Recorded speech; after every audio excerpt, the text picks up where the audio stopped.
Kukontrahin po ni Senator Alan Peter Cayetano ito hong State of the Nation address ni Pangulong Ferdinand Bongbong Marcos na gaganapin po bukas, mga kabida, araw po ng Lunes. Okay? Eto, babasahin ko muna ito hong post ng Batas PH, mga kabida, Kontra Sona ni Alan. Ito yung titulo po, mga kabida.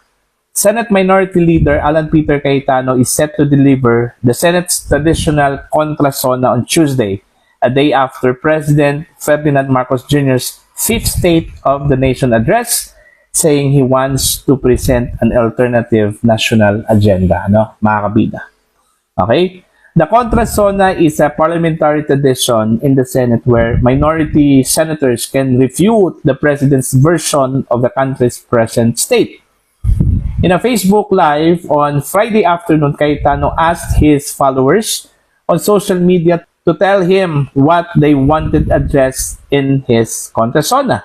He said for him, Sona should be translated into Sana for stewarding a national agenda, as he added his call for unity instead of partisan politics. So yon, So magko-Contra Sona po, mga kabida, ito pong si Senator Alan Peter Cayetano on Tuesday, pagkatapos po ng State of the Nation address ni Pangulong Ferdinand Bongbong Marcos. Now, expected po, mga kabida, yung Sona po ni Pangulong Marcos, mga achievements yan, mga nagawa po ng Marcos administration for the past 1 year. Kasi pang-5 na po ito Every year meron po siyang Sona, Ito yung pang-5 Sona po ng Pangulo. So, expected yan. Kung ano po yung nagawa po niya sa buong taon, mga kabida, yun yung kanya hong isusona. Okay? At sabi nga ni Undersecretary Claire Castro, mga kabida, earth-shaking daw yung Sona po ng Pangulo. At mismo ang Pangulong nagsusulat, mga kabida, sabi po ni Yussi Claire. Okay? Kaya tingnan po natin kung ano po ang sasabihin po ng Pangulo, mga kabida. Ano po yung kanyang ipagmamalaki during the Sona, at expected po yan, nakokontrahin po yan, mga kabida, ni Senator Alan Peter Cayetano. Kaya nga tinawag na Contra Sona dahil kokontrahin po niya yung sasabihin po ng presidente po, mga kabida. Although hindi po lahat, okay, possibly hindi po lahat ang kokontrahin, may mga bagay po dyan, mga kabida, na posibleng sangaayunan po, mga kabida, ni Senator Alan Peter Cayetano. Okay, pero mostly, pag sinasabi yung Contra Sona, mga kabida, opposite talaga yan. Okay? Usually nga, mga kabida, yung Sona po, pag meron pong Counter Sona, okay, ang expected na sasabihin sa Contra Sona, mga kabida, is more on hope. Sana totoo ang sinasabi ng Pangulo, Okay? Kasi hindi ho may iwasan po, mga kabida, na meron pong mga pangako na naman yan. Okay? Pero pong mga promises na ibibigay yan sa taong bayan, mga kabida, normal lang po yan Hindi ho maiiwasan na meron pong mga pangako po, Kaya nga, during the Counter Sona, instead na i-criticize yung pangako na yon, sasabihin po ng magko-Contra Sona, mga kabida, na sana magkakatotoo po. Sana totoo pa rin po ng Pangulo ang kanyang ipinangako. Di ba? Ganun po 'yon. Ang tunada po, mga kabida. Marami naman pong mga promises po ang Pangulo na hindi ho natupad, mga kabida, po. Kagaya na lang po yung kanyang flagship na promise po, yung gagawing 20 pesos na per kilo yung bigas. Okay, nangyari ba 'yon?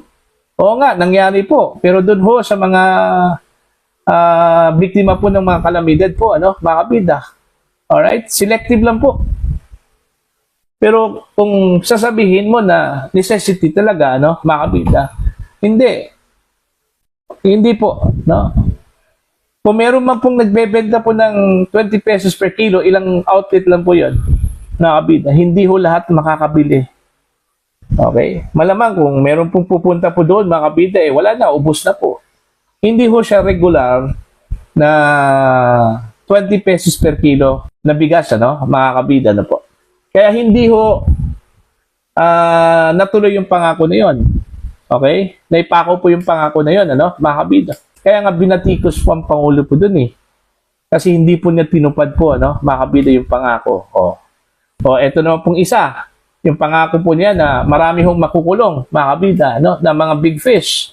O sino-sino lang yung nakulong po ngayon, mga kabida, ano po? Diba? Senador. May tuturing ba yung big fish, mga kabida, ano po? Alright? Nakulong ba yung sinasabi ho nilang mastermind sa flood control scam, ano? Mga kabida, ano po? Wala. Wala po silang ikinulong na kalyado po nila, no, mga kabida. Ang mga nakulong dyan, puro po mga kalaban po sa politika, mga kalyado po ng mahigpit na kalaban po ng Pangulo ng mga Duterte po, ano. Diba? Kaya, yung mga pangako na yon, hindi ho natupad yon, mga kabida, no. Kaya nga sinisingil na po ang Pangulo eh. Kaya nga, during the counter-SONA, bawat pangako po ng Pangulo, ang kaakibat yan, mga kabida, sa counter-SONA, sana. O di kaya, hindi naman yan magkakatotoo eh. Puro na lang yung pangako na napapako po, ano? Ganun yon ang sasabihin po, mga kabida, ano po. So, although hindi po inilatag po ni Senator Alan Peter Cayetano yung kanyang mga punto sa kanyang counter-SONA, pero malamang po, mga kabida, since the day after the SONA of the President, gagawin po ito ni Senator Alan. Okay? Makikinig muna siya sa sasabihin po ng Pangulo. Kung ang mga sasabihin ba ng Pangulo, meron po bang katuturan, ano, mga kabida? Posible ba yon? Okay? Doable ba yon, ano, mga kabida na po? Okay? At yon yung maaring laman doon ho sa kanyang counter-SONA, mga kabida. Alright? So, abangan natin yan sa Tuesday. Pero bago yan, makikinig muna tayo sa SONA ni Pangulong Ferdinand Bongbong Marcos bukas, ano, mga kabida na po. Expected yan, tatagal po ng mahigit 1 oras po yung SONA po ng Pangulo, ano, mga kabida. Alright? Pati yung mga clappings, kinakount yan. Okay? Kung ilang beses na pinalakpakan po ang Pangulo, ano, mga kabida. Because that matters eh. Pag konti lang po, meaning hindi ho nasiyahan, hindi ho natuwa ang mga nakikinig. Ang nasa loob mismo ng gallery po ng Batasang Pambansa po, ano, mga kabida, ano po. Di ba? Kung marami, ibig sabihin po, natutuwa po ang mga nakikinig. Pero para sa akin, hindi ho batayan yan. Minsan nga parang uto-uto lang po, ano. Okay? Pumapalakpak yung mga tao po sa harap, pero hindi ibig sabihin sila po ay nasiyahan po sa sinabi po, ano, ng nagsalita, ano, mga kabida, ano po. Okay? So, abangan natin yung counter-SONA po ni Senator Alan Peter Cayetano, ano, mga kabida. Pero may posibilidad po na tatalakayin po niya, unang-una, mga kabida, yung panggigipit po ng administrasyon sa mga miyembro po ng minority bloc dyan po sa Senado, ano, mga kabida. Evident naman po, ano, mga kabida, na ginigipit po yung mga miyembro po ng Senate minority bloc po, ano. Okay? Dalawang mga nasa minority po ang nakulong ngayon. Okay, meron pong iniimbestigahan, ano, mga kabida. Halos lahat pong iniimbestigahan po ng ombudsman mga miyembro po ng minority bloc. Alright? Even Senator Alan Peter Cayetano, iniimbestigahan na rin ng NBI dahil ho sa Taguig flood control projects, ano, mga kabida. Okay? At ang ombudsman, meron ding separate investigation kay Senator Alan patungkol ho sa pagkawala po ni Bato, ano, mga kabida. Kasama ho itong si Senator Robin Padilla, no? Okay? Yung mga Villars, meron ding kinakaharap po na investigasyon, ano, mga kabida. Ewan ko kung si Senator Loren meron ba, no? Senator Marcos meron ba, no, mga kabida. Pero yung matindi po sa kanila, yung mga nakulong. Okay?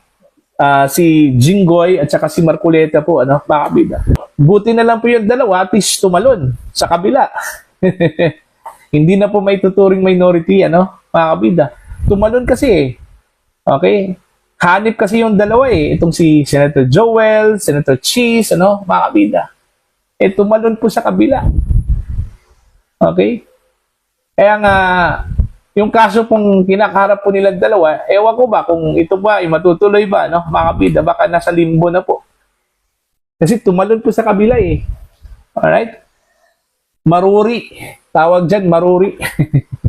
Okay? Para po sa inyo, ano po ang inyong opinion at pananaw ho dito, ano, mga kabida, patungkol ho sa kontrasona, no, ni Senator Alan Peter Cayetano.